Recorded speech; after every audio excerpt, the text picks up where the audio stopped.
Look forward, GM, 20 hours a week. Since then it was day free. Backtesting is our most likely to change. When backtesting is important, exclude trades on Thursday and Saturday. Not really. I mean, yes and no. A lot of times you can say, okay, exclude the hours and times that you're not able to be on the charts.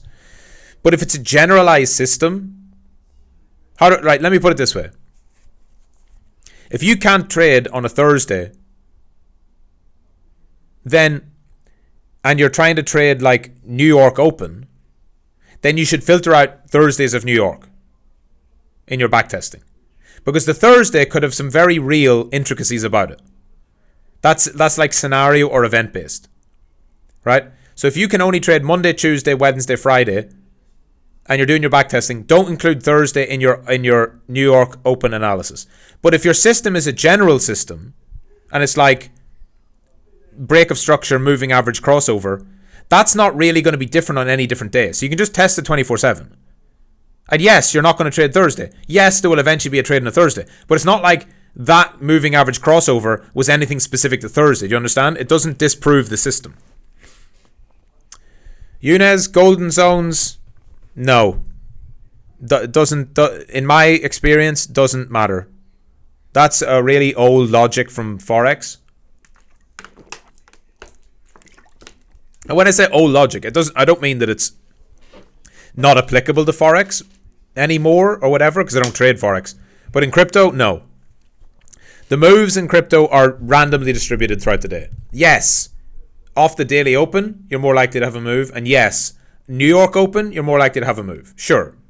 But very, very often, believe it or not, not even believe it or not, but like, you guys will know this, quite often, New York will do nothing for 3 hours and then it'll explode into life. Like, whereas, like, go back to some of these previous days. 1:30. Now it moves a bit more early. I mean, I know this from trading every day, right? Like here, there's New York Open. There. Move down, move up, move down, move up. Nothing happens, nothing happens, nothing happens. And then the breakout happens at 6:40. So 5 hours later, it actually breaks down and goes into a nice downtrend that goes all the way into the next morning. So in crypto, golden zones aren't as impactful. Mohammed, 50, 100, 4-hour charts, bands, 15-minute. Same values. Yeah. Just do this. Don't use I don't know about this combined indicator. I don't use that. I use this. EMA 50. Oh, by the way, I think I must have update available. There we go. So that's why I wasn't able to see the daily opens. Anyway. Just take this one, right? 50 EMA, boom, time frame, 4 hour. That will then pin it to the 4 hour. If you put it on time frame chart, it will be whatever time frame you're on. So just add a 50, 100, 200, put them on 4 hour and leave them on your chart like that. Mill pipe, price is trending, mix higher lows, is chances high retest. Price trending bearish, wait for resistance to be formed, then sell. Pure PA, what do you think? Yeah, good. I don't talk much about system ideas because testing will tell you more than I can. How does it back test? And how does it play out in forward testing? How much trades should I take per day if it there's no amount. Back to what I said before. No, there's no specific amount. As little as possible though. You want to make as much money as possible in as little time as possible. Because every time you're in a trade, there's risk. Risk of mistakes, risk of sudden market movements. If you can, you want to get in and out fast. Now, that does not mean you try and do 6-minute trades all the time. It's not that. It's about being more selective. Random weekly schedule, get 2 consecutive days off is appropriate to be day traded during those days. Yeah, if it's Monday to Friday, should be fine. Klaus, swing trading, we get a few chances in 2 weeks. Focus building system, big R's. Second name is swing trader. Was doing much time at school. No, don't. So it's a great question. Don't try to build a system with big R's. Do not target risk reward in a system. You should target a reason to exit, right? If you get in because the bands cross green, you get out when the bands cross red. And hopefully when you see in your swing trading results that whenever the bands cross green, they tend to stay that way for a long time, right? And what you should see, hopefully, you're not trying to get a 10R, but if you enter and exit when the bands cross, and you enter here, right? You obviously, there's a false start here. You enter this one, but look at this one, right? Then the bands cross green again. You enter there. Your stock goes below the low, and you exit whenever the bands go red, right? You get a 5R. Right? You don't try to get the 5R. The market just gives you it. So, yeah, don't focus on that. Should you day trade in those holidays? Every month and a half, get 2 weeks holiday. Up to you if you want to. Fritz Big, how does it work with the system to predict price 3 seconds combined fees? You can never earn enough to cover the fees. Size. It's just sheer volume and size. Also, market makers have VIP, like top tier VIP deals with the exchanges. Because they trade so much size, they have much lower volumes than us. And they always use limit orders. Like the way a market maker makes their money is they provide liquidity on both sides of the spread. If you think of it very simply, whenever you go onto an exchange, if you're going to like buy Bitcoin, right? You could buy Bitcoin at, 40,000 exactly, right?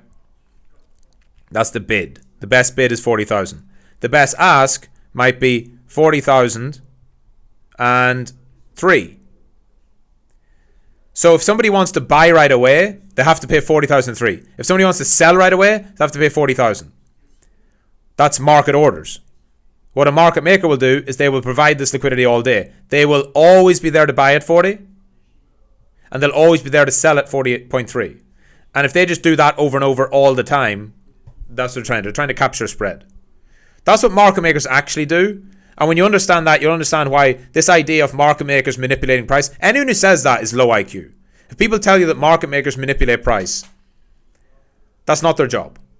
That's low IQ, conspiracy bullshit. People who don't actually understand what trading is, don't understand market structure, microstructure of a market, don't understand flows at all. They have no idea. They don't understand order books, any of that. They're just LARPing bullshitters. Are there market makers who have been scammy and manipulative? Sure. There can be bad people in any industry. There can be bad actors in any industry. People think that as soon as the market goes down, big dump, like, oh, the market makers must have made loads of money. They hunted the stops. Absolutely not. The absolute ideal scenario for a market maker is for the market to do that forever.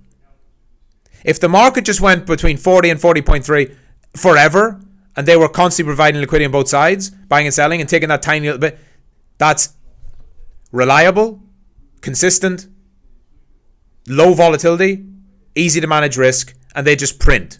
The only people who print in these dead sideways markets are market makers. They're the only ones that have the system set up to capture that tiny spread. When the market goes suddenly from 40k down to 38, that's bad for them. They could have a lot of inventory on their books. They could have a lot of coins, and they have to now re-hedge, and they weren't planning. Like, it's hard for their system to plan for a sudden sharp move. It's so fucking retarded. Any actual market maker does not want this massive volatility. That's why you see it. I don't know, this fucking rant's coming out. The reason why, when a big liquidation starts to happen, it gets even greater, is because the market makers take liquidity away. They only want to provide liquidity if it's in a nice tight zone. If it starts to, the spread, they call it, if the spread blows out, they get out of the way, which makes it worse. They stop providing liquidity because they don't want to buy, right? They want to buy 40 so they can sell it at 40.03. If it suddenly drops and keeps dropping and dropping, they don't want to buy as much because it's not going to go up to let them sell. If it's all just sellers, they can't get back out. So, anyway. And that's it. I can't really cover much more. Good pass. What pass setup? High probability return. Don't know, bro. That was just an example. Akenrad, hide side to side. How do you set your trades to take advantage of intraday volatility? Watch a market move. Well, I covered that in the lesson. All you're doing is you have to build a system and stick to the system. Whether it's a backtested system of basic technical analysis, whether it's a day trading system based around the daily open, New York Open, whether it's trading around breaking news, or CPI or NFP or any of these, you just build a system, you backtest it, and then you run it. Time frame for scalper, again, don't be a scalper, right? Just don't be a scalper. Like, saying it like, I don't mean that, right? How do I say this? When you ask me what the best time frame for a scalper is, it tells me that you shouldn't scalp. It's not about time frame. scalping is it's a style. You're trying to catch a very sudden momentum move, right? So how to explain this? I've explained this a bunch in the past, but like, right, go on a one. By the way, yeah, if you're going to be scalping, it's 1 minute chart. What are you doing on a 15-minute chart as a scalper? It doesn't exist. You could be in and out of 3 trades in a 15-minute candle. So there's some scalpers use 1 second charts, 15-second charts. And for the vast majority of people, that is not an optimal way to trade. But anyway, so what a scalper does is a scalper is trying to get into the moves that never pull back, right?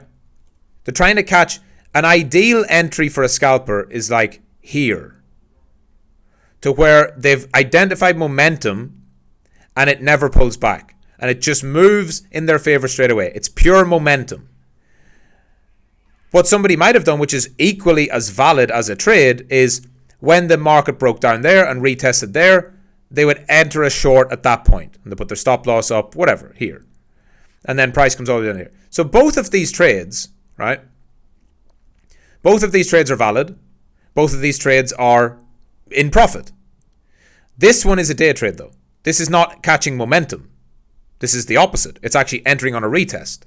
Whereas the scalper is trying to spend as little time in the trade as possible, catch the momentum, and it moving almost immediately in their favor. It doesn't mean it can never, sorry about that, it doesn't mean it can never move against them. That's not the point. But it's almost immediately going to move in their favor, right? Split risk between trades, average day trades is 2. Yeah, correct. If you take on 2 on average, half per trade, yeah. Knowledge addict, is that daily open indicator just select the time zone? You'd have to ask greatest username. But you should only be using, guys, you should only be using UTC as a crypto trader. I know you don't live in that time zone, neither do I. But the daily open is always 00, midnight. The 4-hour candles, very specific. The 4-hour candles are 4 a.m. UTC, 8, 12, 4, 8, 12. All the important, the weekly open, the New York open, the London, all of these standardized timeframes are UTC. Noble Warrior, should we follow the workshop? In white belt? No, in white belt, just focus on white belt. Once you get the blue belt, dig into more of this stuff. Dragic, aim for day trading 5-minute chart, building a mean reverting system in ranges. Does that make sense since you give examples for trending system trades, catching momentum moves? Yeah, for day trading, and I'll probably do a mean reversion workshop, which will cover this. Maybe I'll do it next week as the next one. But yeah, mean reversion is totally fine for intraday as well. Less. I prefer, like, here's a good example, right? Here's a day where we had, well, I mean, it's not an amazing example, but this is an example of a mean reversion move. Sudden pump up, finds weakness, starts to break down, you trade it back down, right? So as a mean reversion trader on a day trade, you're trying to get in somewhere around there, and you're trying to trade it back down into the support. That'll be more of a scalp. It's a very, very low time frame. But yeah, in general, stuff like this, right? When the market moves all the way up and then it fails to go higher and it starts to break these structures, you know it's going to go back to there. That's where it's most likely to go back to. So as a day trader, you can trade that mean reversion. You're trying to trade it, I guess, from there back down into here. It's the idea of if it's not trending, it's going to go back to where it started. But yeah, anyway. That's it. GM. Hope you all enjoyed. GM. And this, the recording will be up for 24 hours. And then it'll be gone forever. And I'll see you all on next week's one as well. But of course, I'll see you tomorrow. We'll do a crossover stream tomorrow with Professor Ayush. Don't miss that one. I mean, we have an absolute fireworks market at the moment with TradFi. So I want to ask Ayush about stock market, bond market, the VIX, all this madness. What does he think of it? Are we going to 0 or are we going to 100k? Let's go. See you all tomorrow. GM, thanks for joining. Talk soon.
you.